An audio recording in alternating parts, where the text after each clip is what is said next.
It's August 2025 and I'm continuing my exploration of the southern Dutch city of Maastricht by exploring its canals and hills.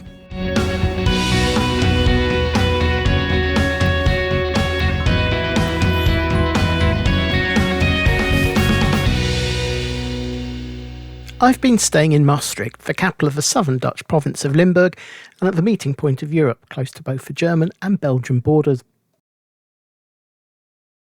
I'm continuing my exploration of the city by heading down the River Maas, if you're Limburgian or Dutch, or the River Meuse, if you're Wallonian or French. Rising in the hills of the Grand Est region of France and travelling through France, Belgium and the Netherlands, the 925km long river eventually reaches the North Sea as it forms part of the Rhine-Meuse-Scheldt Delta, making it the 24th longest river on the continent. Part of that length is due to its winding nature, which led to the creation of the Zuid-Williamsvaart, or South Williams Canal. Built between Den Bosch and Maastricht, it provided a convenient 111km cut-off on the important route from the industrial heartland of Liège and the harbours on the west coast. The canal was also constructed to handle the significant height difference between Venlo and Maastricht that meant in summers there were often insufficient flow in the section of the river for shipping to continue, and in winter the flow could be too strong to be able to safely navigate. The first designs of the canal were put down in 1818, just 3 years after the United Kingdom of the Netherlands had been founded.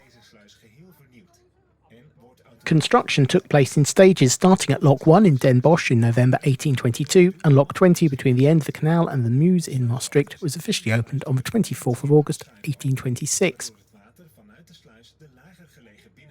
At the time of building, everything was nice and simple. Liège, Maastricht, Den Bosch and all the lands in between were all part of the United Kingdom of the Netherlands. Less than 4 years later, the Belgian Revolution would see the southern provinces split away to form their own country. At one point, the whole of the province of Limburg would have been part of Belgium, but with the Treaty of London in 1839, the final borders of the country saw Limburg split in two, with Maastricht falling into the Dutch province, but north of the city, the Maas became the international border, and consequently a large proportion of the canal and the industrial centre in Liège were now in Belgium rather than the Netherlands. I joined a tour that headed up the Maas and then through Lock 20 into the canal to explore the end part of this one-time vital link in the economy of the two countries. Rederij Stiphout run 2-hour guided boat tours up to 3 times a day that start close to the old bridge in Maastricht before heading north, either directly into the canal, along a section and then back into the river, or in the opposite direction, taking in more of the river first. The tour I booked onto took the canal first route, and after departing from the waterfront we headed through Lock 20 to drop the 2 metres from the river level to that of the canal. Exiting Lock 20 you enter into Tabasum, the harbour in the centre of the city, which was home to the wharf, docks and quays when this was a major inland harbour, either for Maastricht itself or for boats that had completed their journey up the canal and were about to re-enter the Maas. The tunnel we are going to pass through is a remnant of the fortifications of Maastricht. Maastricht war bis 1867 eine bedeutende Festungsstadt, unter anderem mit 2 Stadtmauern, Bastionen. Although construction of the canal was completed by the 1820s, this was still many years after the city's fortifications had been constructed and they were still in use, so the final section of the city required the building of a tunnel underneath the walls and forts on top.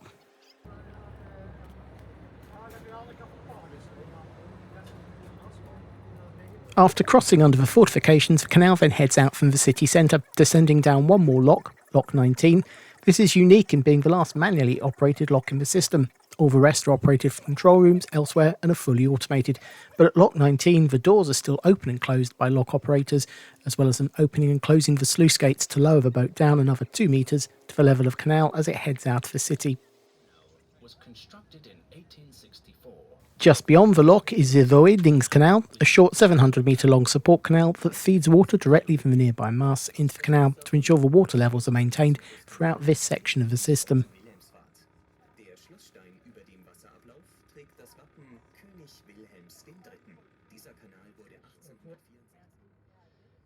The journey continues along the canal, past an inlet into a small creek which is blocked off from canal traffic.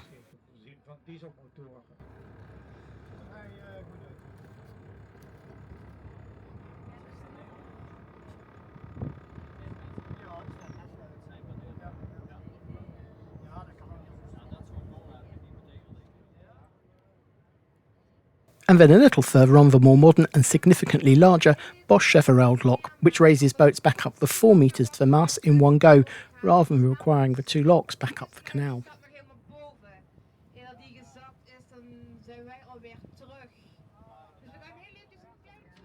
As there was already a boat in the lock at the time, our captain decided to sail a little further up the canal and gently snuck us across the border and into the neighbouring town of Lanaken in Belgium, before turning the boat around the canal and then starting the journey back in towards Maastricht.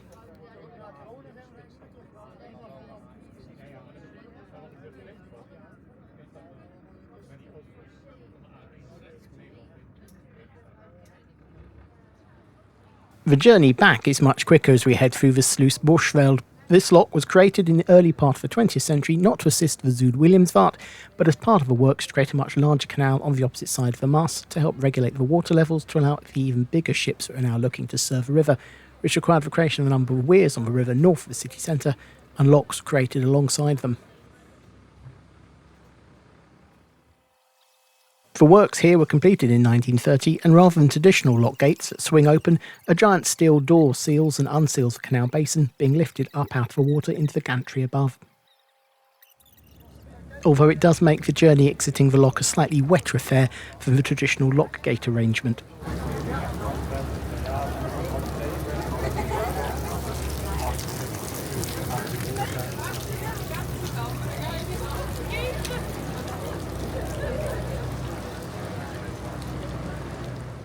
Back in town, and it's a 20-minute walk south and into an almost unique feature in the Dutch landscape, a hill.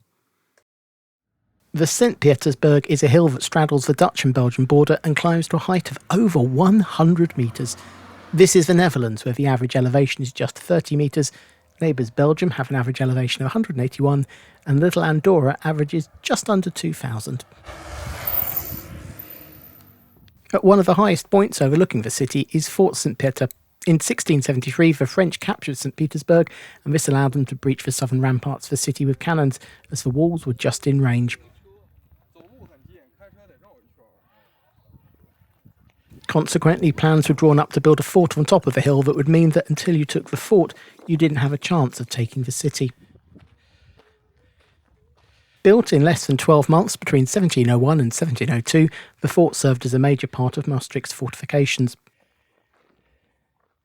The fort is designed as a pentagon, with gun ports located all the way along the walls. On the opposite side of the dry moat are caponiers, additional shooting galleries, which mean that any troops that did make it into the moated area were likely to be cut down in the regular volleys of gunfire from the flintlock muskets of the soldiers safely, though with a lack of ventilation and risk of misfires, safely is a relative word here, inside the fort. The original 18th century fort was smaller than the current buildings, as further extensions were constructed in the early 19th century to make the fort bigger and to enable it to better defend against the rapidly improving weapons of the time. Since the 20th century, the whole area has become a recreational area, and in the 21st century, major restoration works were carried out into the fort that means you can now visit the inside on regular guided tours. Access into the central fort building is via a tunnel that runs from one of the caponiers underneath the dry moat and then climbing back up inside the fort itself, making it all the more difficult for enemy to attack.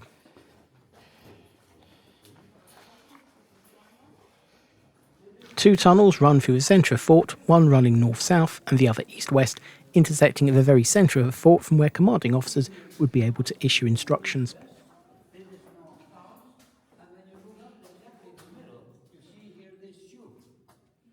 Around the edge of the fort are the gun places where a team of soldiers would stand. The guns of the day were so slow and inaccurate that if you fired when you saw an attacker, you would miss them. Instead, soldiers would stand prepared at every gun slot and on command would fire a volley of shots all along the wall, accompanied by another volley from their compatriots and the caponiers. This would ensure anyone in the dry moat would likely be hit. Soldier 1 would then move back while Soldier 2 stepped up. Soldier 1 would then clean his gun while Soldier 2 fired. When Soldier 2 moved back, Soldier 3 would be at the gun place while Soldier 1 was reloading his gun. And then once Soldier 3 had fired, Soldier 1 was ready to go back to the front and fire again. Repeat until the enemy is destroyed. Or you run out of ammunition. In later years, for the improvements made to the fort, some of the gun places were upgraded to take cannon instead, the guns aimed down onto River Maas, ensuring there would be no approaching the city by water either. In addition to the gun emplacements within the fort, further cannon batteries were built on the roof of the fort from where they could fire down on troops attempting to attack the city or on the river. The fort fell out of use in 1867 when the fortifications of the city were abandoned. Originally the whole fort should have been demolished, but the then landowner petitioned the king requesting that it be allowed to keep what remained of the fort after removing most of the gun turrets from the upper parts of the fort, as it offered such stunning views over the city and surrounding countryside.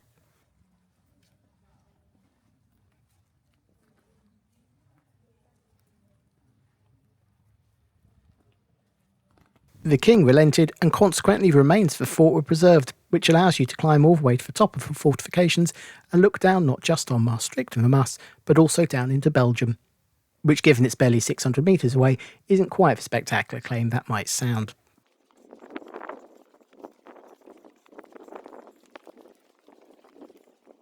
But it's not just the top of the hill that contains interesting sights, there's a lot more underneath the surface.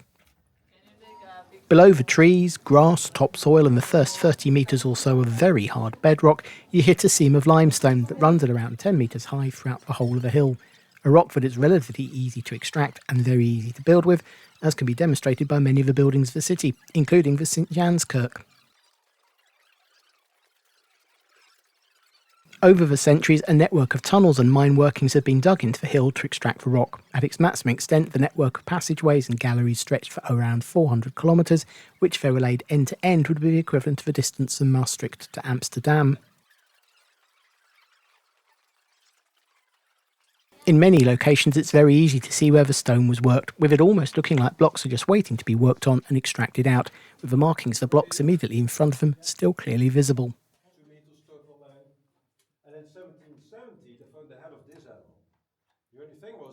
The limestone was formed back in the era of the dinosaurs as small creatures fell to the bottom of the seabed and were crushed under extreme pressure and time to form the limestone. It's a very narrow band of usable rock.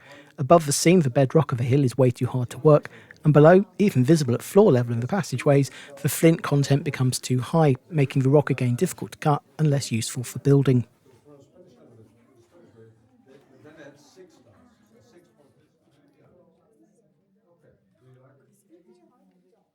In one location, there's a much larger cavern than the galleries around the rest of the site show. This was the site of a failed attempt by the French to undermine Fort St Pieter by blowing up the galleries and making the hill collapse in, destroying the fort above.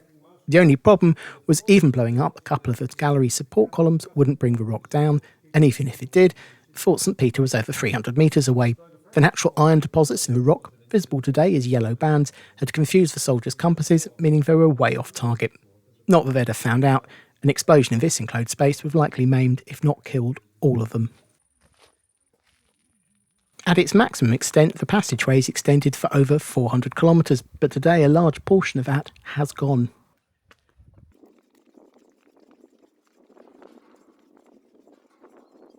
Rather than slowly, carefully extracting the blocks for building from inside the hill and transporting them out, a local cement factory just needed access to the limestone, ideally in ready crushed consistency, so they took the easy route of just open cast mining and digging the stuff out from the top, creating a large quarry that swallowed up the old workings and caves.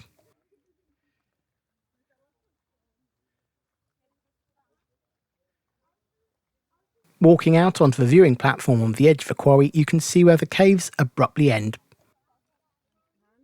During the Second World War, the caves took on an additional role, serving as a secure storage place for many of the nation's great art treasures, including Rembrandt's The Night Watch, all carefully evacuated from the Rijksmuseum in Amsterdam just weeks before the Nazi invasion of Poland, and stored in other locations while the art bunker was completed in early 1942. Whilst the artwork was returned to Amsterdam in 1945, the vault was retained as a potential national repository, should the Cold War ever have gone hot.